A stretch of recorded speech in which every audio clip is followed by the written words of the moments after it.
अस्सलाम वालेकुम नाज़रीन, मैं हूं कामरान खान और आप देख रहे हैं शो। आपको पता चले कि जो कैप्टन सफ्दर की गिरफ़्तारी के बाद सिंध पुलिस और गवर्नमेंट ऑफ सिंध और जो रेंजर्स हैं सिंध के, उनके दरमियान एक बहुत ही अजीब सी कन्फ्यूजन क्रिएट हुई। कुछ ऐसे व्हाट्सएप मैसेजेस सामने आए, कुछ ऑडियो मैसेजेस सामने आए, जिससे ये पता लगा कि शायद आईजी सिंध और एडिशनल आईजी सिंध जो हैं उन्हें अगवा किया गया। और इस हवाले से आज बिलावल भुट्टो ने मुतालबा भी किया कि इतने बड़े जो अफसरान हैं वो छुट्टियों पर जा रहे हैं, जिसके बाद आईजी सिंध ने जो है अपनी छुट्टियों पर जाने का जो प्रोग्राम है वो उसको मुलतवी किया। अब ये तहकीकात होंगी और ये कहा जा रहा है कि आईजी सिंध और सिंध पुलिस और जो सिंध गवर्नमेंट है वो एक पेज पर हैं। इस हवाले से देखना अब ये है कि इसमें गलती जो है वो किसकी निकलती है। क्या हुकूमत सिंध जो है वो ज़िम्मेदार करार पाएगी या पुलिस पर वाकई कोई दबाव डाला गया है।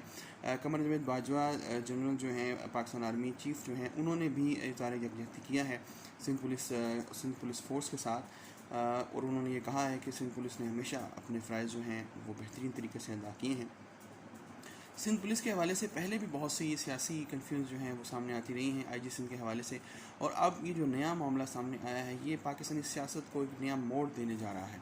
देखते हैं कि पीटीएम के प्लेटफॉर्म और ये जो सियासी सूरत हाल है इसका अगला जो फेज़ है उसमें पाकिस्तान में क्या नया मार्शल लगने जा रहा है, या गवर्नर राज नाफिज होने जा रहा है, या पाकिस्तानी आर्मी और पाकिस्तान की जो इस्टबलिशमेंट है सिविल इस्टबलिशमेंट वो कोई नया बयानिया बनाने जा रहा है।